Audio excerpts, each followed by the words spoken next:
Assalamualaikum warahmatullahi wabarakatuh. Innal hamdalillahi nahmaduhu wa nasta'inuhu wa nastaghfiruh wa na'udzu billahi min syururi anfusina wa min sayyiati a'malina. May yahdihillahu fala mudilla lahu wa may yudlil fala hadiyalah. Asyhadu an la ilaha illallah wahdahu la syarikalah wa asyhadu anna Muhammadan abduhu wa rasuluh. Allahumma shalli ala sayidina Muhammad wa ala ali sayidina Muhammad. Kama shallaita ala Sayyidina Ibrahim wa ala ali Sayyidina Ibrahim. Wa barik ala Sayyidina Muhammad wa ala ali Sayyidina Muhammad. Kama barakta ala Sayyidina Ibrahim wa ala ali Sayyidina Ibrahim fil alamin innaka Hamidum Majid. Rabbi shrah li sadri wa yassir li amri wa hlul 'uqdatam min lisani yafqahu qawli. Amma ba'du. Hadirin hadirat jamaah kaum muslimin wal muslimat yang dirahmati oleh Allah Subhanahu wa taala.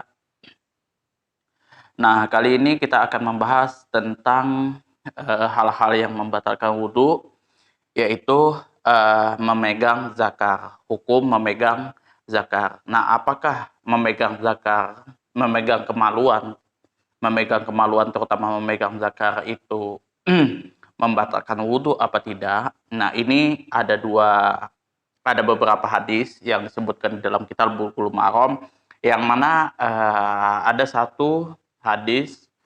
dua hadis kalau tidak salah di sini disebutkan nanti yang bertentangan, namun dijelaskan satu persatu nanti dalilnya, mazhab mana yang menggunakan dalil tersebut. Yang pertama, yang di sini yang akan saya baca hadis nomor 72 di dalam kitab Bulughul Maram yang diriwayatkan oleh Talqi ibnu Ali.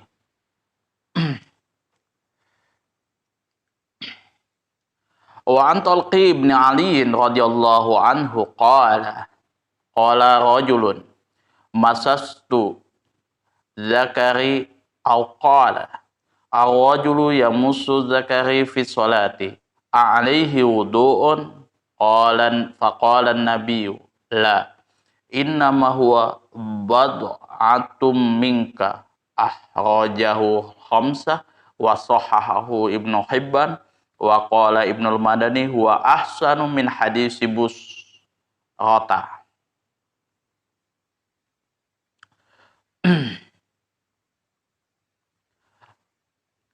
Wa an Talqi ibn Ali radhiyallahu anhu qala, dari Talqin ibnu Ali radhiyallahu an qala telah berkata, qala rajulun telah bertanya seorang lelaki, masastu zakari, yang mana seseorang lelaki tersebut ketika bertanya dia berkata, masastu zakari, saya telah memegang zakarku, katanya.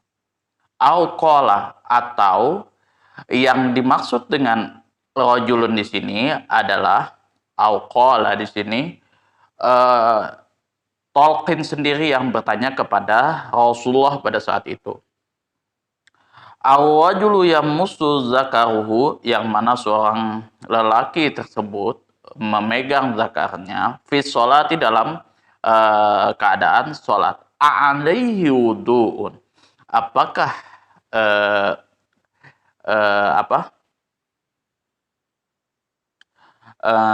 apakah dia mesti mengambil wudhu seperti sedia kala, seperti semula? Faqala an-nabiy, maka Rasulullah SAW di sini menjawab, la innama huwa bad'atum minka, karena zakar itu adalah bagian dari dagingmu sendiri, daging dari tubuhmu sendiri, merupakan sebagian dari tubuhmu sendiri. Akhrajahu khamsah, diriwayatkan oleh imam yang 5. Di sini salah satunya Imam Ahmad, Bukhari, Muslim, Abu Dawud, Ibnu Majah, At-Tirmizi, Nasai, Ibnu Huzaimah. Nah, hadis ini disahihkan oleh Ibnu Hibban Dan menurut Ibnul Madani, hadis ini lebih baik daripada hadis Busroh. Nah, kalau kita melihat makna hadisnya adalah oleh karena sholat Jumat adalah munajat kepada Allah Subhanahu wa taala yang maha tinggi lagi maha raja nanti raja, maka syariat mensyaratkan orang yang sholat harus berada dalam keadaan suci supaya dia dibenarkan untuk melakukan sholat yang mulia tersebut. Oleh karena itu menyentuh aurat yang bisa membangkitkan syahwat dan perbuatan itu bisa mengakibatkan keluarnya najis, maka perbuatan itu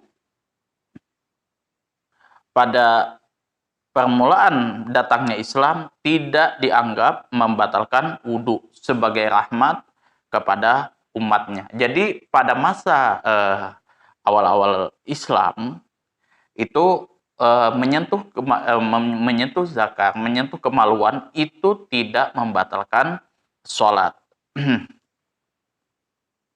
Namun setelah hukum Islam telah mantap, syariat menjadikan masalah menyentuh kemaluan membatalkan wudhu sebagai tindakan berhati-hati. Akan tetapi ada sebagian ulama yang berpendapat bahwa itu tidak membatalkan wudhu secara mutlak, berlandaskan hadis tolik dan berpegang pada hukum asalnya. Jadi ada beberapa ulama yang berbeda pendapat menyikapi masalah hukum ini,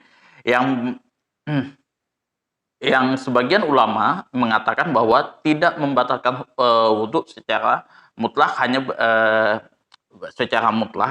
karena awal hukumnya seperti ini. Jadi awal hukumnya ya memang tidak membatalkan wudhu. Nah, hadisnya sudah disebutkan di sini, la innama huwa bad'atum minka. Nah, sewaktu saya membaca beberapa literasi dalam kitabnya, memang agak masuk akal. Karena apa? Bagian tubuh kita yang memang mulia ini, kenapa mesti najis? Seperti itu kan? Kenapa mesti ada yang membatalkan, ada yang tidak? Kalau misalkan dia membatalkan, kalau kita menyentuhnya otomatis kita tidak bisa membawanya. Sedangkan ini adalah bagian dari tubuh kita. Nah, nanti ada pembahasan hadisnya lagi nanti di hadis selanjutnya. Karena waktu saya belajar pada waktu itu ya, saya sempat mendebat ustadz saya waktu itu. Jangan pernah menelaah suatu hukum itu berdasarkan cocokologi akal pikiran, karena akal pikiran itu ada batasannya. Selama masih dia bersandar kepada Al-Quran dan hadis dan beberapa pendapat pandangan ulama, itu tidak masalah. Tapi kalau akalmu melampaui dari itu, maka itu tidak dipakai. Karena apa? Kemampuan akal manusia itu ya ada batasannya, apalagi di kurun waktu yang seperti kita. Itu yang waktu itu saya sempat dikasih nasihat waktu itu sama ustadz saya. Nah, kalau kita menganalisis lafadznya adalah masastu di sini, yang dimaksud dengan masastu di sini adalah persentuhan antar kedua kulit tanpa adanya penghalang. Jadi misalkan kalau kita pakai sarung kayak gitu, kita memegang kemaluan kita, maka itu tidak membatalkan wudhu. Kalau misalkan di sini kita menyentuh kulit sama kulit seperti ini tangan kita, ini kemaluan kita sentuh seperti ini tanpa adanya penghalang, maka itu sudah membatalkan wudhu. Bad atau mingka di sini merupakan sebagian dari anggota tubuh yang mana sama halnya dengan anggota tubuh yang lain seperti tangan dan kaki. Jadi di zaman awal-awal Rasulullah agama Islam masih belum begitu kuat, maka Rasulullah tidak memperketat suatu hukum. Itu. Jadi untuk konteks ini, pada kasus ini Rasulullah tidak menghukumi bahwa ini membatalkan kepada sholat. Dan memegang atau menyentuh kemaluan tanpa adanya penghalang, tanpa adanya lapik, tidak membatalkan wudhu. Inilah yang menjadi landasan Imam Abu Hanifah.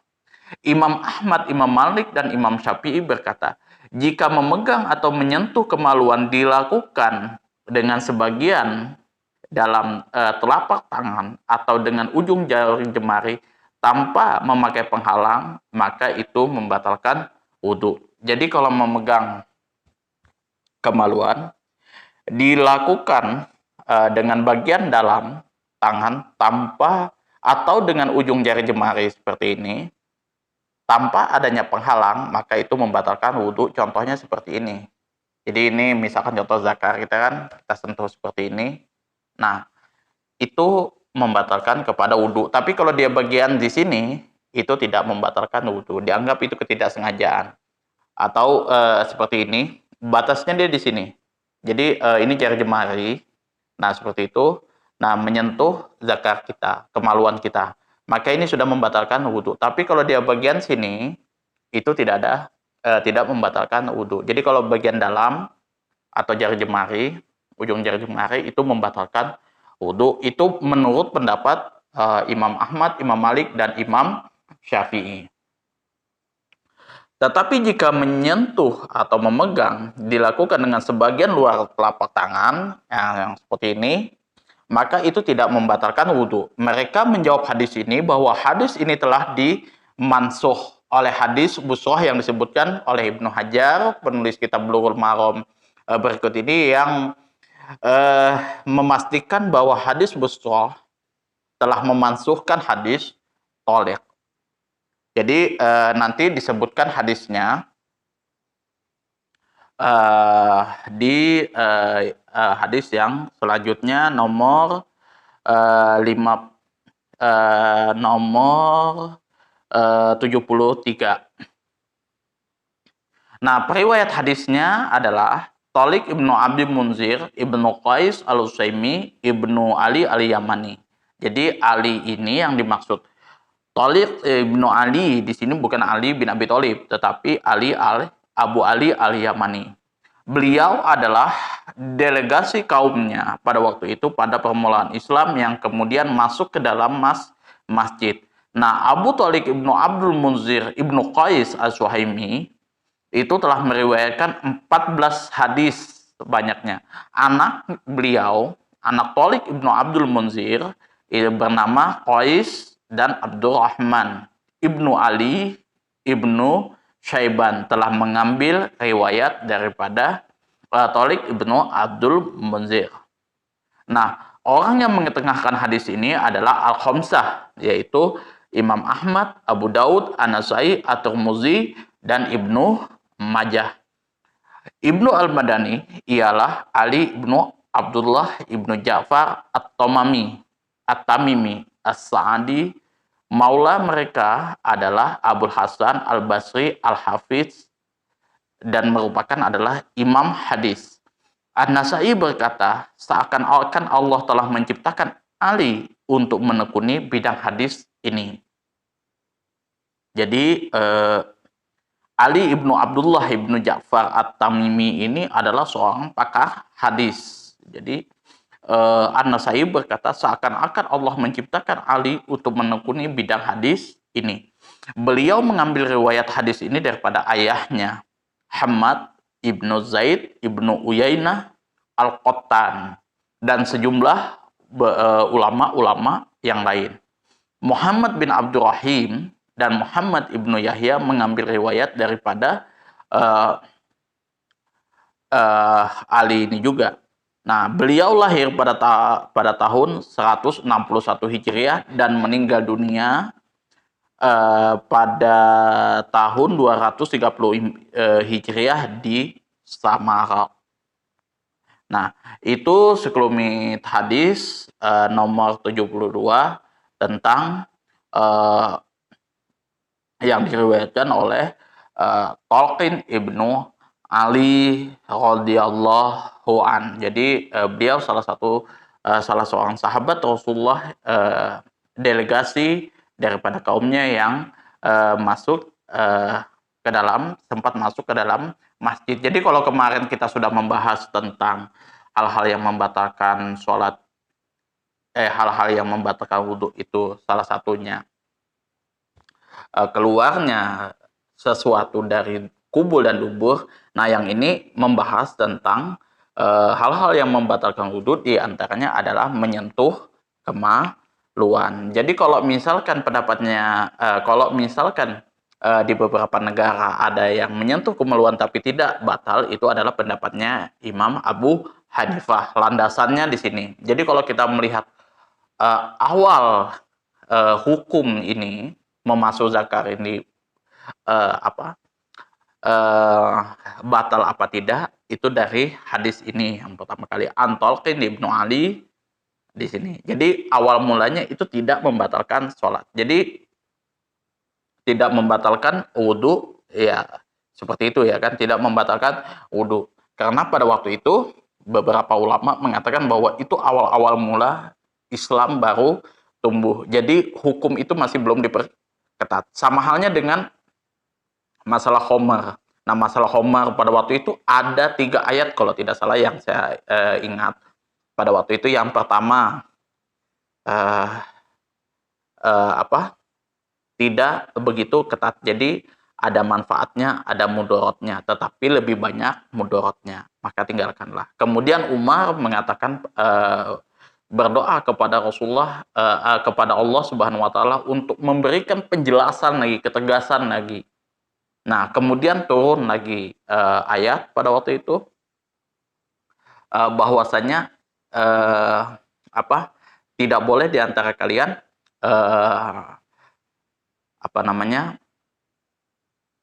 mengerjakan sholat sedangkan kalian dalam keadaan mabuk. Nah, pada waktu itu sahabat Rasulullah ada yang lagi mabuk-mabuk pada waktu itu. Beberapa sahabat Rasulullah pada waktu itu ada lagi mabuk, kemudian begitu azan tiba mereka sholat itu, sampai bacaan surah Al-Kafirun itu terbalik-balik, karena bukan sahabat Rasulullah suka mabuk, bukan, karena syariat agama Islamnya waktu itu belum begitu ketat pada waktu itu, masih ada toleransi lah seperti itu. Yang mabuk oke gitu, kalau bisa janganlah, masih seperti itu. Nah, setelah itu baru muncul ayat turun ayat lagi yang mengharamkan 100% dan itu ditinggalkan sampai akhirnya Umar bin Khattab waktu itu meninggalkan. Iya, kami tinggalkan. Nah, itu berurutan seperti itu. Jadi ayat-ayat yang sebelumnya itu sudah dimansuh dengan ayat yang setelahnya. Nah, seperti itu juga ini. Nah, nanti di Busrah Ibnu Sofwan itu dijelaskan rinciannya yang memansuh, dan ini adalah dalil dari ketiga imam mazhab, salah satunya Imam Hambali, Imam Ahmad bin Hambal, Imam Malik, dan Imam Syafi'i. Muhammad bin Idris. Nah, jadi seperti itu. Nah, terus kok bisa ketahuan ini dimansuh atau tidak?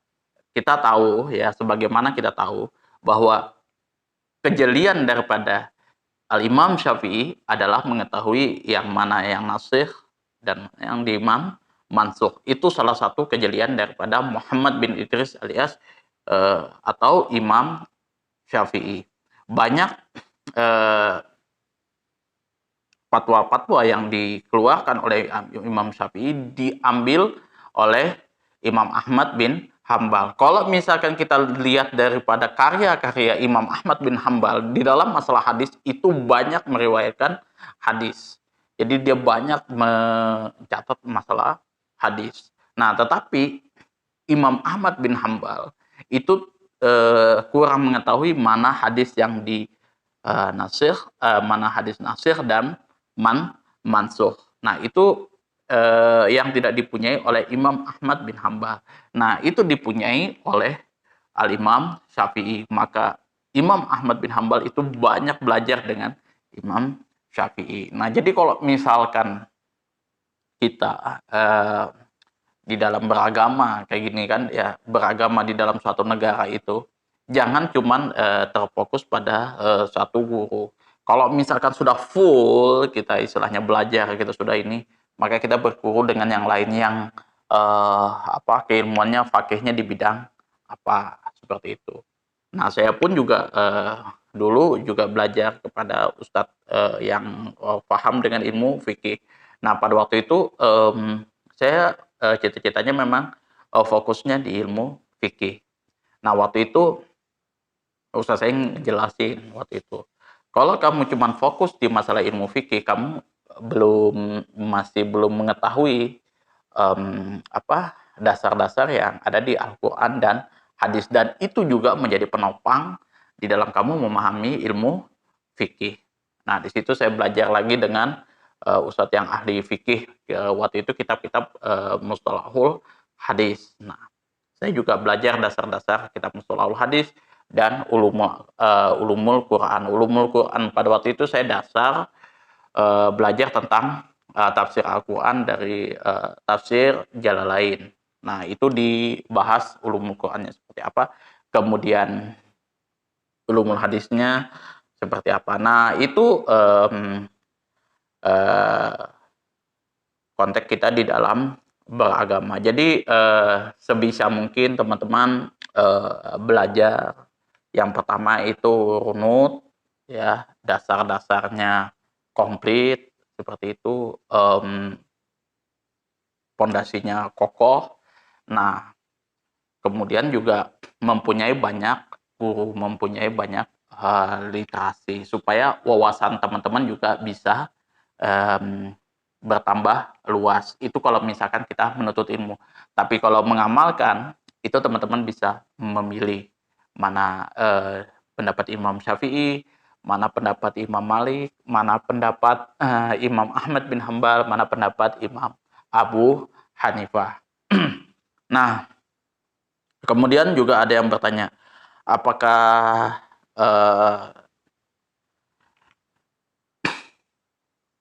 kita, diwajibkan bertaklid atau berijtihad, Ustaz? Di sini, sebenarnya gini, eee, keadaan dari masyarakat di Indonesia itu kebanyakan bertaklid, itu, bertaklid kepada guru-gurunya, kepada kiai-kiai dan lain sebagainya.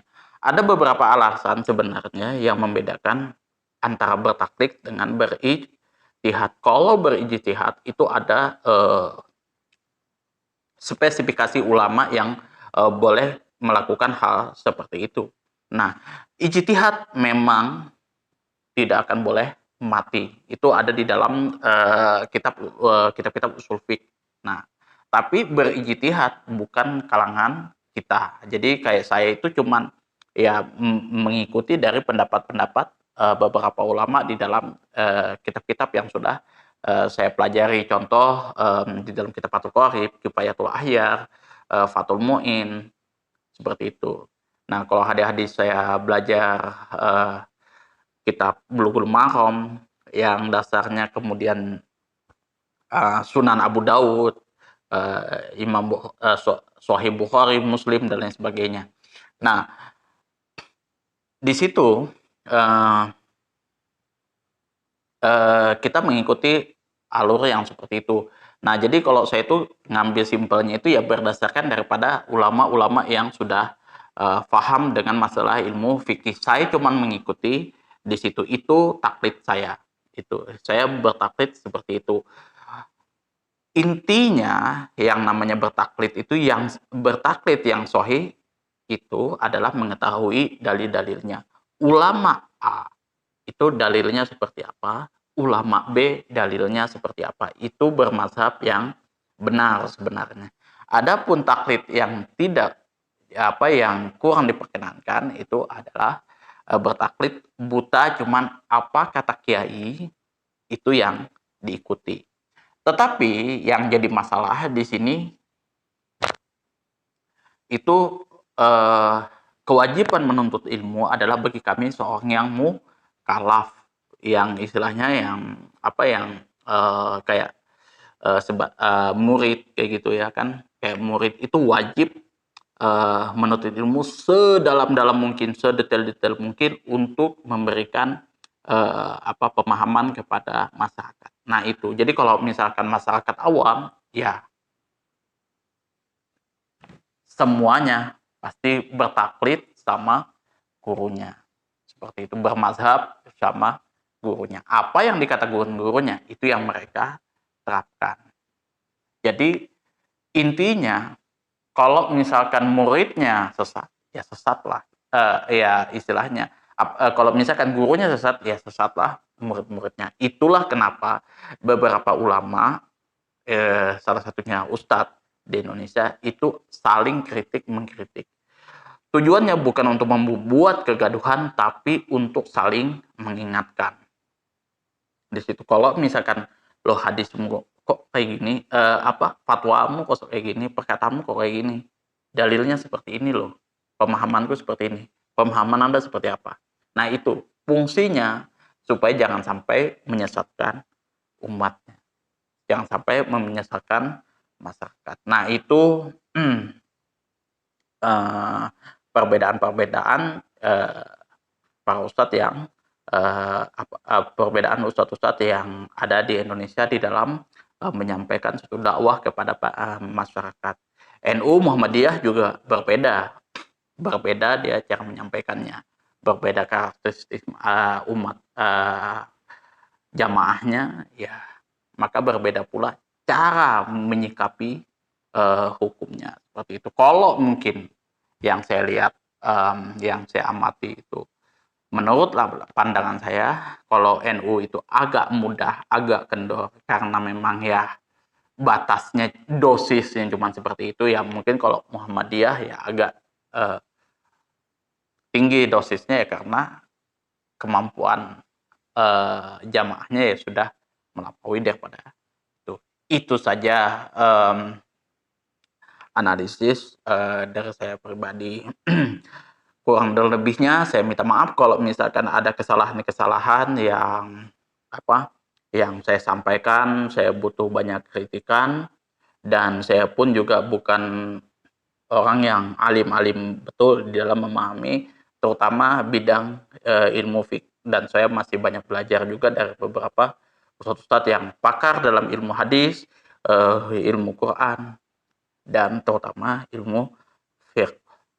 Saya juga sebagaimana yang saya sudah sebutkan di awal-awal video saya, itu saya sering mendengarkan ceramah Dr. Muhammad Azri Zainul Abidin dari Malaysia. Saya juga banyak mendengarkan ceramah-ceramah dari Dr. Dr. Rozaimi Ramli. Itu saya juga banyak mendengarkan ceramah dari Ustadz Abdul Somad, kemudian Ustadz Adi Hidayat. Jadi banyak manfaat yang saya bisa dapatkan, dan saya jujur di dalam mendengarkan ceramah saya juga cek beberapa kitabnya, beberapa literasi yang mereka ambil sebagai untuk membuka wawasan saya lagi yang lebih luas lagi lah, seperti itu. Oke, akhirul kalam. Wabillahi taufiq wal hidayah. Assalamualaikum warahmatullahi wabarakatuh.